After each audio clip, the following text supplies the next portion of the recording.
Hey, welcome to this channel. This video is going to be all about mental and physical health aspects of a relationship. So make sure to watch this video till the end so that you can use some of these values in your life as well. Please make sure to subscribe to this channel and also check out our Instagram page where we post content every day to keep you informed.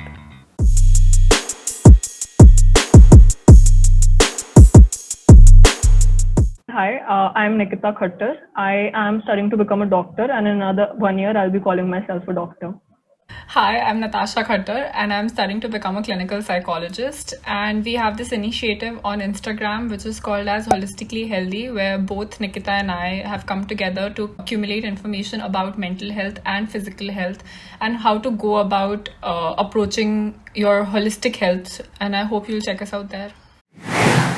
So, is it important for humans to really be with someone? Or is it just that the society has become in such a manner where every individual requires a relationship to live their life? When you're talking about this, I think it's very important to know that when we are talking about relationships, it just does not mean romantic relationships. It could just simply be friendships, having a good connection with your parents for that matter, or just like platonic friendships, right? No doubt it is important for human beings to have relationships because humans are social animals. That's how we evolved more than any other animal, is because we could trust each other. Evolutionarily, if we see, human beings have been divided into hunters and gatherers as a society. So there are certain sections of the population which go out hunting for resources, and there's certain section of the population which will gather those and accumulate those resources. So it's just a basic sense of trust that people have formed with each other, which has helped them thrive over the years. So I feel it is really important to form genuine connections and authentic connections. So why is it important for individuals to get validation from whoever they are related to? Whether it's a friend, it's a relative, their parents, their brother, sister, or even their lovers. I feel like some of it could be societal conditioning as well, but not a lot of it. I mean, at the end of the day, I do want somebody whom I can, if I'm feeling low, I do not have enough emotional resources to say feel confident or feel good about myself or what I'm doing in my life. So I may rely on somebody whom I'm going to seek some sort of external validation from. There's nothing wrong in seeking some amount of external validation from your trusted ones because they will only guide you in the right direction. But it should not become a compulsive need where you do not have that faith in yourself or trust in your own capabilities and you're only relying on that external source of validation. So now talking about just a lover relationship, I want to understand how an individual can differentiate between having sexual attraction towards someone and having an emotional attraction towards someone. There's nothing wrong, honestly, in either of the two, as long as there's a clear communication between you and your partner. If you both have different expectations, it will not work in any of the situations. If I want a serious relationship, but my partner only wants a casual fling, it's not going to work out. And it's going to be the same if the situation was reversed as well, right? So when you're talking about what differentiates a physical attraction versus a deep empathetic bond with the person, I think there are three things which everybody should be looking for in a good, healthy relationship. One is a sense of commitment. Now, this does not have to say that, okay, I'll marry you or I'll be there for you in the next 10 years or whatever. It just has to be that you see your future together. You're going to put in efforts to be loyal to each other for the time that you're committed to each other, and that you will be there to support each other in every manner. Second thing which I feel is important is passion. So passion is just about enthusiasm and excitement to see the other person. Now, it can also include sexual as well as just normal platonic passion to do things with the person, to want to be with the person and explore things together. Third is intimacy. Now, intimacy is again both physical and emotional. Physical intimacy is quite obvious, I don't have to talk about it. But emotional intimacy is, say, whether you're able to have deep, strong bonding conversations with the person, whether you're able to talk about your traumas, you're able to talk about your childhood experiences which have shaped you, whether you're able to talk about your future or your insecurities and how the person responds to it. There's a psychologist called Sternberg who gave this theory of love, which says that a whole form of love is one in which passion, intimacy and commitment, all three are there, or else it's not a complete form of a relationship if the three of them are not in congruence. So Nikita, now I want to talk to you about the physical aspects of a relationship. So what I want to understand is how has the sexual education in India improved over the years now? Because When I was in school, I remember I was hardly taught anything about it. So, how do you think it has progressed now? See, I think there was a chapter in ninth or 10th for sex education.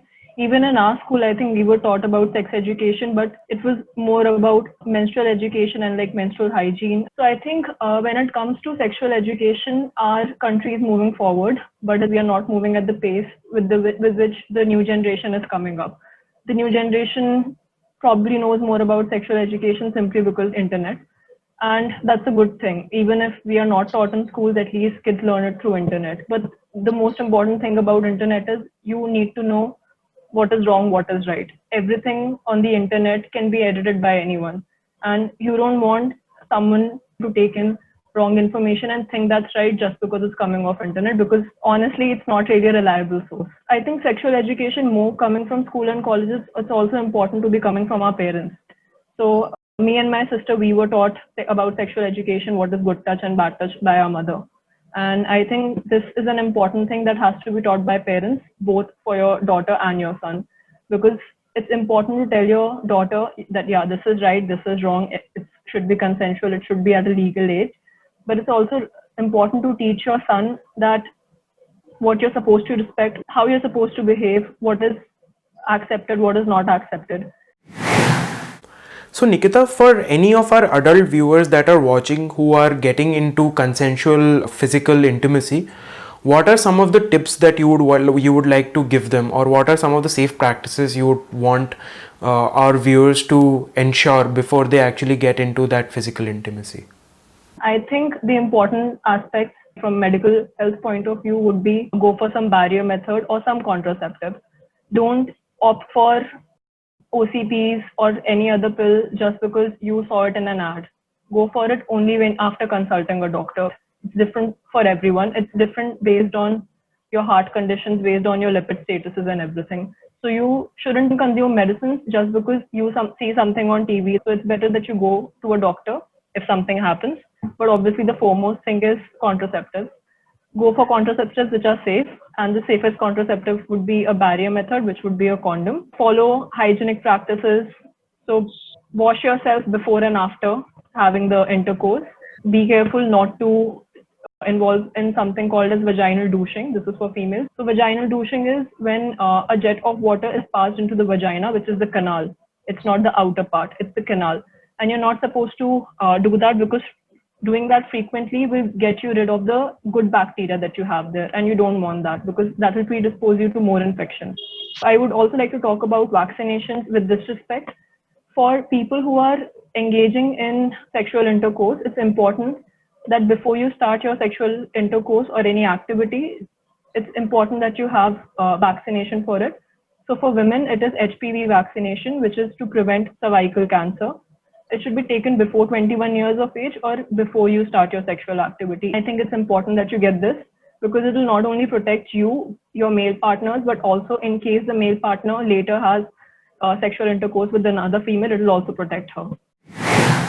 So I want to dive a little more into these vaccinations because honestly I had never heard of them before you actually mentioned it right now. Are these vaccinations made compulsory for every parent to get to their child, just like how polio vaccinations happen, or is it something that is not really as promoted as it should be? You are right. It's not happening on a regular basis. It's not compulsory. So we have a national immunization schedule which is followed in India, and HPV vaccine is not a part of that. So it's based on if people want to take it, they can take it. It's that on that basis. I don't think there is enough awareness about it, but I think it's really important that this information is put out specifically for our generation or people who are likely to get involved in sexual intercourse. So it's important for them to be aware of these kind of vaccinations. This HPV vaccination is also for men, and this helps them prevent from anal cancer more than penile cancer. Thank you for watching this video till the end. Hope you were able to get some values for your life as well. Please make sure you subscribe to this channel, and also please check out our Instagram page where you can stay updated on the daily content.